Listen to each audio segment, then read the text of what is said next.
رسول اللہ صلی اللہ علیہ وسلم نے ارشاد فرمایا، اللہ تعالیٰ ظالم کو مہلت تو دیتا ہے، لیکن جب اس پر گرفت فرماتا ہے تو وہ بھاگ نہیں سکتا۔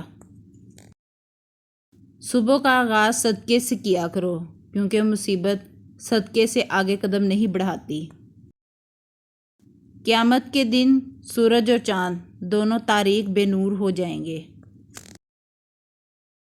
جس نے کسی کی زمین میں سے کچھ ناحق لے لیا تو وہ قیامت کے دن اسے 7 زمینوں تک دھنسایا جائے گا۔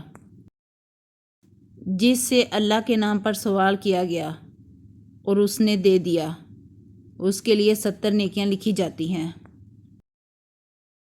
مسلمانوں، اگر تم میں سے کوئی چاہتا ہے کہ وہ اللہ سے باتیں کرے تو اس کو لازم ہے کہ قرآن پڑھے۔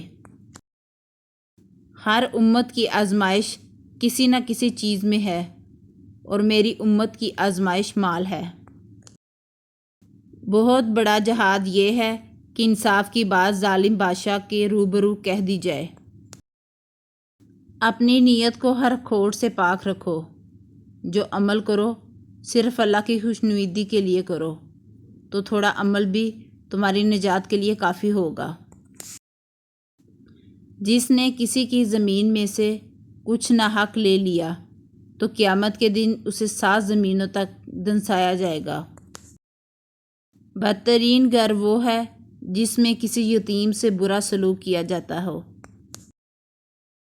خیرات کیا کرو کہ صدقہ تم کو دوزخ کی آگ سے چھڑانے کا ذریعہ ہے۔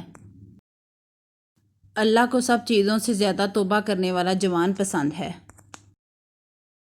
اے اللہ، مجھے بری عادتوں، برے کاموں، بری خواہشوں اور بری بیماریوں سے بچا۔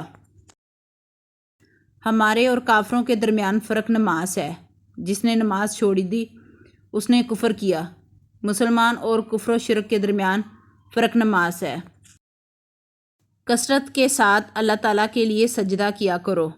بلا شبہ تم اللہ تعالیٰ کے لیے ایک سجدہ کرو گے تو اللہ تعالیٰ اس کے بدلے تمہیں 1 درجے میں بلند کر دے گا اور تمہارا ایک گناہ معاف فرما دے گا۔ اندھیرے میں چل کر مسجد کی طرف آنے والوں کو روز قیامت مکمل نور کی خوشخبری سنا دو۔ بے شک لوگ ہیں، اس لیے چھوڑ جاتے ہیں۔ اللہ رحیم ہے، ہمیشہ ساتھ رہتا ہے۔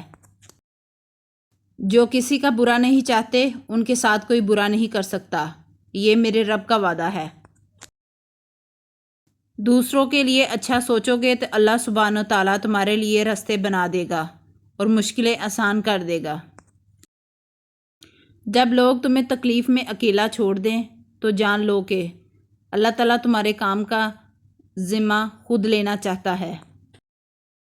اللہ کے نزدیک سب سے ناپسندیدہ کلام یہ ہے کہ کوئی کسی سے کہے کہ اللہ سے ڈرو اور وہ جواب دے کہ تم اپنی فکر کرو۔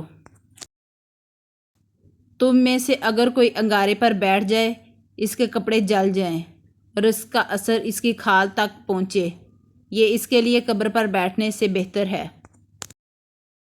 قرآن پڑھا کرو، کیونکہ قیامت کے دن یہ اپنے پڑھنے والوں کے حق میں سفارشی بن کر آئے گا۔